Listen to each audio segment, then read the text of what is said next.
Sejam bem-vindos. Vamos continuar a leitura dos anexos do Decreto 3048. Hoje nós vamos ler o anexo 3. Anexo 3. Relação das situações que dão direito ao auxílio-acidente. Quadro 1. Aparelho visual. Situações. A. Acuidade visual após correção igual ou inferior a 0,2 no olho acidentado. B. Acuidade visual após correção igual ou inferior a 0,5 em ambos os olhos, quando ambos tiverem sido acidentados. C. Acuidade visual após correção igual ou inferior a 0,5 no olho acidentado, quando a do outro olho for igual a 0,5 ou menos após correção. D. Lesão da musculatura extrínseca do olho, acarretando paresia ou paralisia. Lesão bilateral das vias lacrimais, com ou sem fístulas, ou unilateral com fístula. Nota 1. A acuidade visual restante é avaliada pela escala de Becker, em décimos e após correção por Lenz. Nota 2. A nubécula e o leucoma são analisados em função da redução da acuidade e do prejuízo estético que acarretam, de acordo com os quadros respectivos. Quadro 2. Aparelho auditivo. Trauma acústico. A. Perda da audição no ouvido acidentado. B. Redução da audição em grau médio ou superior em ambos os ouvidos, quando os dois tiverem sido acidentados. C. Redução da audição em grau médio ou superior no ouvido acidentado, quando a audição do outro estiver também reduzida em grau médio ou superior. Nota 1. A capacidade auditiva em cada ouvido é avaliada mediante a audiometria apenas aérea, nas frequências de 500, 1000, 2000 e 3000 Hz.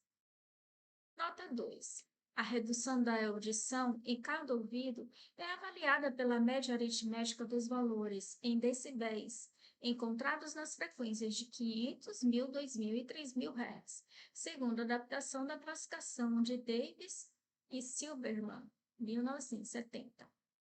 Audição normal, até 25 decibéis. Redução em grau mínimo, 26 a 40 decibéis. Redução em grau médio, 41 a 70 decibéis. Redução em grau máximo, 71 a 90 decibéis. Perda de audição, mais de 90 decibéis. Quadro 3. Aparelho da fonação. Situação. Perturbação da palavra em grau médio ou máximo, desde que comprovada por métodos clínicos objetivos. Quadro 4. Prejuízo estético. Situações. Prejuízo estético em grau médio ou máximo, quando atingidos crânios e ou face e ou pescoço, ou perda de dentes, quando há também deformação da arcada dentária que impede o uso de prótese.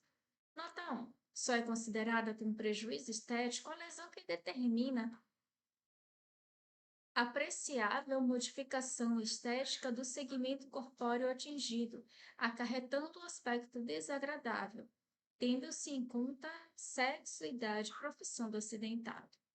Nota 2. A perda anatômica de membro, a redução de movimentos articulares ou alteração da capacidade funcional de membro não são considerados como prejuízo estético, podendo, porém, ser enquadradas, se for o caso, nos quadros respectivos. Quadro número 5. Perda de segmentos de membros. Situações. A. Perda de segmento ao nível ou acima do carpo. B. Perda de segmento do primeiro quirodáctilo, desde que atingida a falange proximal. C. Perda de segmento de dois quirodáctilos, desde que atingida a falange proximal em pelo menos um deles. D. Perda de segmento do segundo quirodáctilo, desde que atingida a falange proximal. E. Perda de segmento de três ou mais falanges de três ou mais quirodáctilos. F. Perda de segmento ao nível ou acima do tarso. G. Perda de segmento do primeiro pododáctilo, desde que atingida a falange proximal. H. Perda de segmento de dois pododáctilos desde que atingida a falange proximal em ambos. I. Perda de segmento de três ou mais falanges de três ou mais pododáctilos. Nota: para efeito de enquadramento, a perda parcial de parte óssea de um segmento equivale à perda do segmento. A perda parcial de partes móveis, sem perda de parte óssea do segmento, não é considerada para efeito de enquadramento. Quadro número 6. Alterações articulares. Situações. A. Redução em grau médio ou superior dos movimentos da mandíbula. B. Redução em grau máximo dos movimentos do segmento cervical da coluna vertebral. C. Redução em grau máximo dos movimentos do segmento lombosacro da coluna vertebral. D. Redução em grau máximo ou superior dos movimentos das articulações do ombro ou do cotovelo. E. Redução em grau máximo ou superior dos movimentos de pronação e ou de supinação do antebraço. F. Redução em grau máximo dos movimentos do primeiro e ou do segundo quirodáctilo, desde que atingidas as articulações metacarpo-falangeana e falange-falangeana. G. Redução em grau médio ou superior dos movimentos das articulações coxo-femoral e ou joelho e ou tíbio-társica.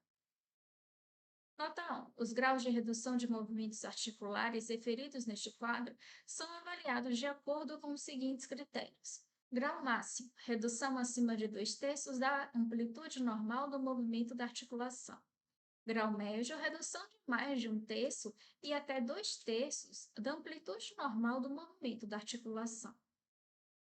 Grau mínimo, redução de até 1/3 da amplitude normal do movimento de articulação. Nota 2. A redução de movimentos do cotovelo, de pronação e supinação do antebraço, punho, joelho, tíbio, társica, secundária a uma fratura de osso longo do membro consolidada em posição viciosa e com desvio de eixo, também enquadrada dentro dos limites estabelecidos. Quadro número 7.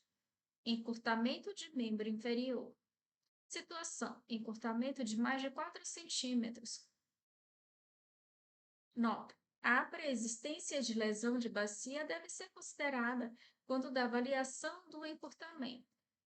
Quadro número 8. Redução da força e ou da capacidade funcional dos membros. Situações: a. Redução da força e ou a capacidade funcional da mão, do punho, do antebraço ou de todo o membro superior em grau sofrível ou inferior da classificação de desempenho muscular. B. Redução da força e ou da capacidade funcional do primeiro quirodáctilo em grau sofrível ou inferior. C. Redução da força e ou da capacidade funcional do pé, da perna ou de todo o membro inferior em grau sofrível ou inferior. Nota 1. Esta classificação se aplica a situações decorrentes de comprometimento muscular ou neurológico. Não se aplica a alterações decorrentes de lesões articulares ou de perdas anatômicas constantes nos quadros próprios. Nota 2. Na avaliação de redução da força ou da capacidade funcional, é utilizada a classificação da Carta de Desempenho Muscular da The National Foundation. Eu não sei falar inglês. The National Foundation for Infantile Paralysis. Algo parecido com isso. Adotada pelas Sociedades Internacionais de Ortopedia e Traumatologia e a seguir transcrita. Desempenho muscular, grau 5, normal 100%. Amplitude completa de movimento contra a gravidade e contra a grande resistência. Grau 4, bom, 75%. Amplitude completa de movimento contra a gravidade e contra alguma resistência.